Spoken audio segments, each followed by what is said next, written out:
It is not the critic who counts, not the man that points out how the strong man stumbles, or where the doer of deeds could have done them better. The credit belongs to the man who is actually in the arena, whose face is marred by dust and sweat and blood, who strives valiantly, who errs, who comes short again and again.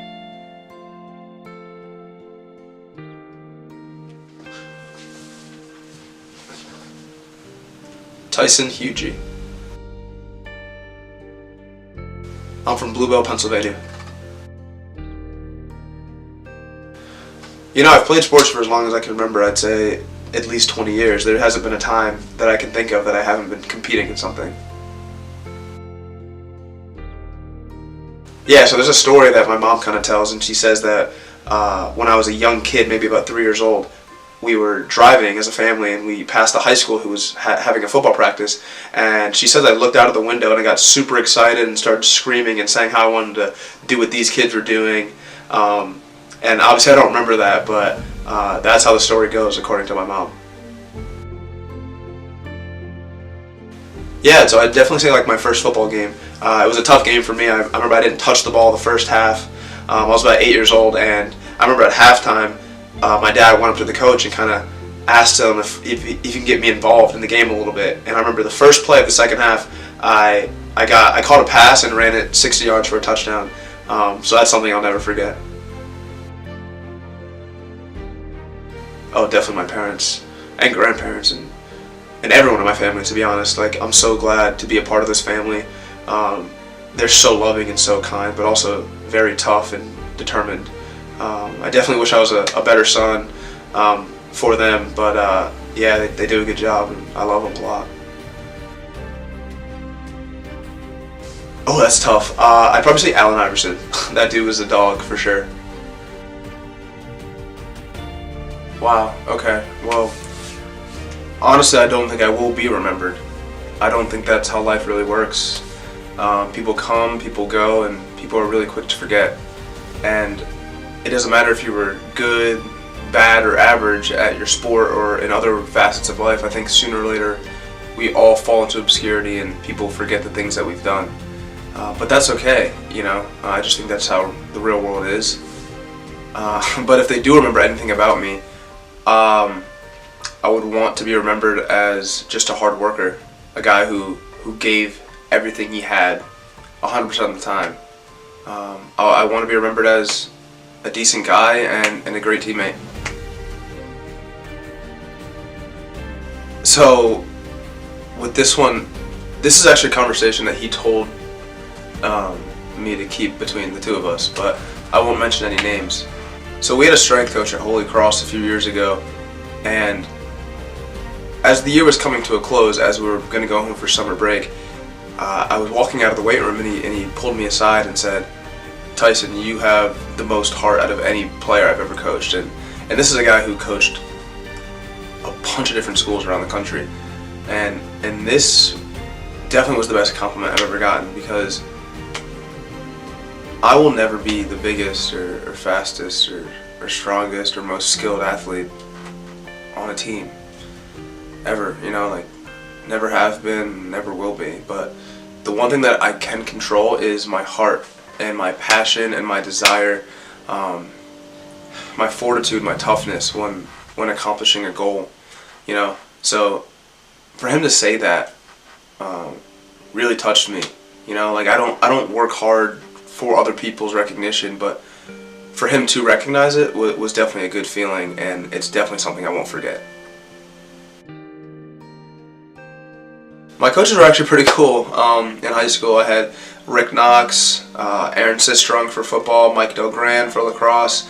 I vividly remember when I transferred into SCH as a sophomore, the football season was right in the thick of things. I was a scout guy. I wasn't really getting a lot of playing time in games on offense or defense. I was kind of a special teamer on some of the special teams, but they noticed how hard I was working on scout team, and they noticed how hard I was going in conditioning at the end of practice. And when our starting safety went down a few weeks into the season, they actually chose me to replace him, and I didn't even play safety. I played corner. But the coaches all got together and said that I had earned their trust, and they knew I was a hard worker. And that was really beneficial to me, and it was really impactful to me because that was the first time I felt like coaches believed in me, and the first time that I feel like my hard work was noticed. And that was kind of the starting block for me becoming a decent athlete throughout high school, and I don't think that they're aware of how greatly that affected my sports career. So I'm really thankful to all my coaches in high school. First guy that pops into my head, 100%, George Bond. He's a brother to me in every sense of the word. And just to see what he's done at Princeton, like multiple-time All-American, two-time team captain, multiple-time All-Ivy League. I saw this coming years ago. Me and him spent almost every day of our summers working out together, just hanging out.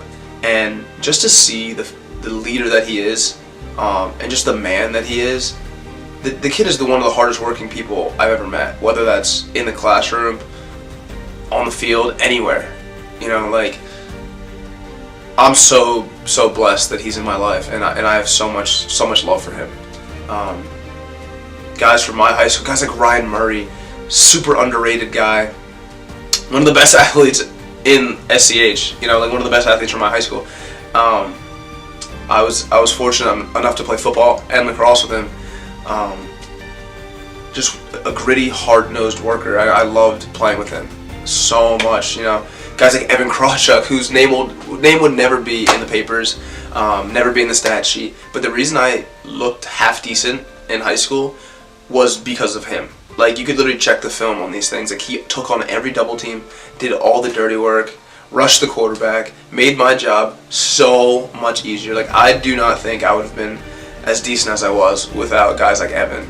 But you go back even further, like 9th grade, when I was at my first high school, guys like Ben Hare and Brian Hare. These two guys believed in me. They really pushed me out of my comfort zone and tried to push me to be the best athlete I could be.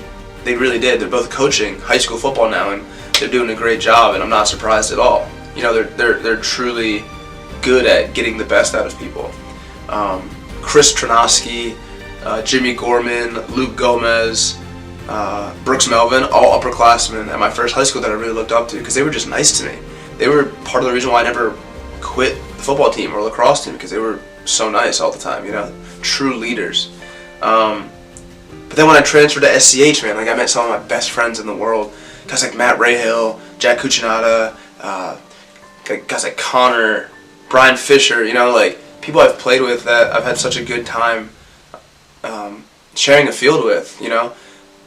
My brother, I got to play with my brother, guys like Justin Telemock, Nick Logue, Sean McCann. These guys made playing sports so fun, you know, and I'm so blessed that I got to be teammates with them, and I have a lot of love for all of them as well. Yeah, it's actually kind of funny because I've had so many teammates, because being on two teams, both rosters are so large. But out of all these players, when I think of the best leader, one of the best teammates, I think Sean Mullaney. The kid was one of the hardest working players I've ever met, one of the best lacrosse players I've ever met in my life. I think he was a two-time captain for us. A big reason why I started playing lacrosse anyway. And I can't thank him enough for everything he did. He was such a good example of what a leader should be. The guy would carry the balls out to practice, even though he was a captain. Again, didn't have to do those things. Guys like Martin Dorsey would always stay after practice and do one-on-ones with me, even though I know he did not want to, and I definitely annoyed him. Same with like John Roberts, dude, always would stay after and help me, even though I didn't have to do things like that.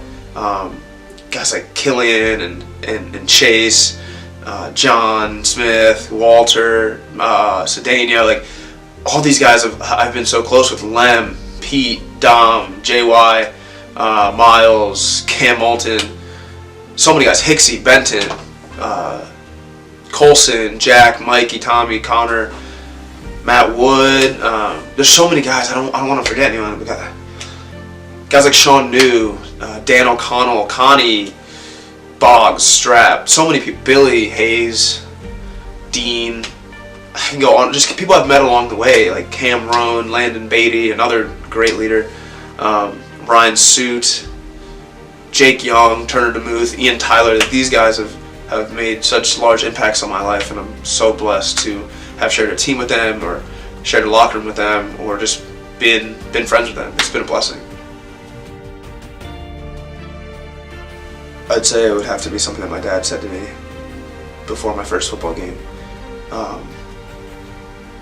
Yeah, it always sticks with me. I remember we were driving to the game, we got there, I had all my stuff ready, I was ready to go, I put my helmet on and I was about to take the field, and my dad grabs me, turns me around, takes my helmet back off of my head, looks me right in the eye and says, "Tyson, I don't care if you're the best. I just want you to remember to try your best." And that is something that I think about to this very day. And I would bet $1 million if I had it that he does not remember saying this to me. But it's been one of the most influential things that I've ever heard in my entire life. And it was such a cliche little thing that people say, but the fact that my dad, being the amazing athlete that he was back in his day, did not want to live vicariously through me or pressure me to be some great star, told me a lot about how much he loved me and who he was as a man, and I will forever thank him for that advice. And I try to put that into practice in my sport, but just in life in general. Oh, there's been a lot. I'd say either DeAndre Swift or Michael Sowers. And so DeAndre is the starting running back for the Detroit Lions right now in the NFL, so it's pretty good. And then Mike is a professional lacrosse player and arguably one of the best college lacrosse players ever. I'd probably say gritty and average. None. I did everything I could do, and that's it. Oh, it was extremely difficult. I mean, there were some days where I had to double up in practice and had football practice, and I had to run inside to get my lacrosse stuff and come back out. So that was hard. That only happened a few times, but it was definitely hard to manage my time, and I had to work in these like little 8-minute power naps throughout the day, but I got to meet so many good people, so it was hard, but it was good. Oh, I have no idea, actually. You probably have to ask someone else. I have no clue. Yeah, I think it just depends on the season you caught me in. If it was spring, I'd probably say lacrosse. If it was fall, I'd say football. So I don't think bravery is what a lot of people think it is, honestly. Like, I don't think that bravery or courage is the lack of fear. I think it's looking fear dead in the face and going anyway. I think it's being scared to death and continuing on. There's actually a poster that I have in my room, and it says, it's a conversation, and it says, "Can a man still be brave if he's afraid?"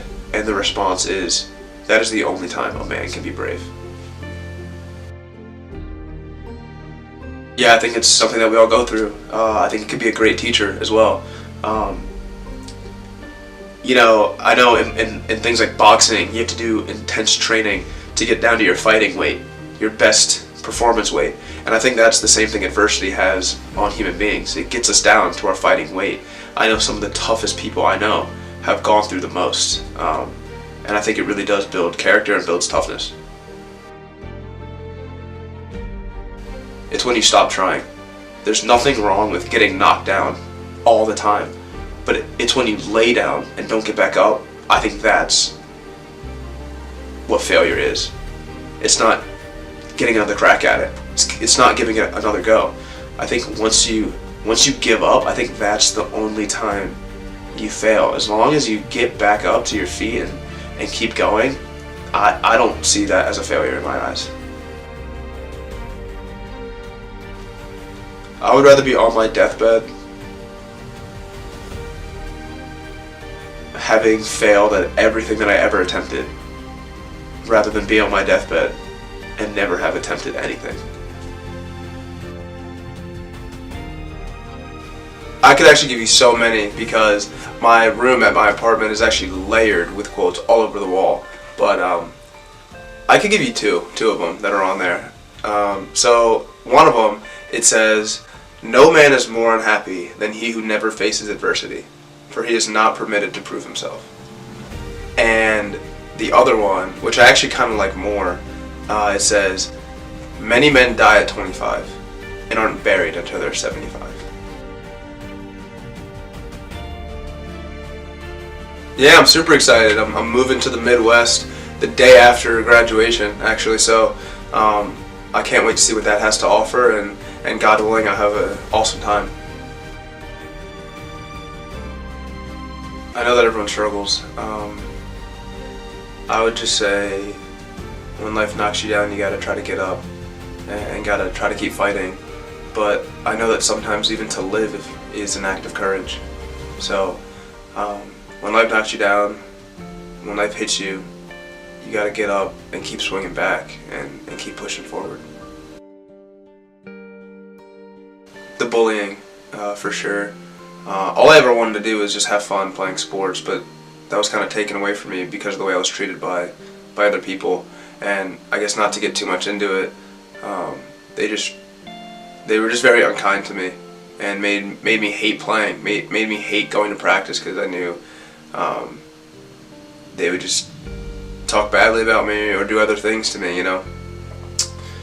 But after I transferred high schools, it actually became the biggest fuel to my fire. I started working out 3 times a day in the summers going into my sophomore year, and every time I went out there I just heard the voices of these kids ridiculing me all the time, and that's what drove me to do one more rep in the weight room, or run one more lap around the track, or do one more tire flip on the field. So it sucked in the moment, definitely, but it made me relish proving people wrong, you know, and I found out a lot about myself, and I found that in the midst of winter, I found that I have an invincible summer within me, and I don't think that would have ever been revealed without bullying. And obviously bullying is a terrible thing, and whenever I see it I will forever speak out on it, but I definitely say that's what drove me to be the person I am. Yeah, it's definitely a little bit sad, for sure. Like, sports are something I've done for so long, and I don't even know if it's like the practices or the games that I'm gonna miss, but it's like the team bus rides and talking in the locker room, or even just like screwing around with the guys when we're supposed to be watching film. Definitely the brotherhood and the camaraderie is what I'm gonna miss the most. You know, just leave the world better than I found it. Love people as much as I can, care about people, try to make the world a better place, and God willing, have a family and meet some amazing people along the way. So I hope I get that.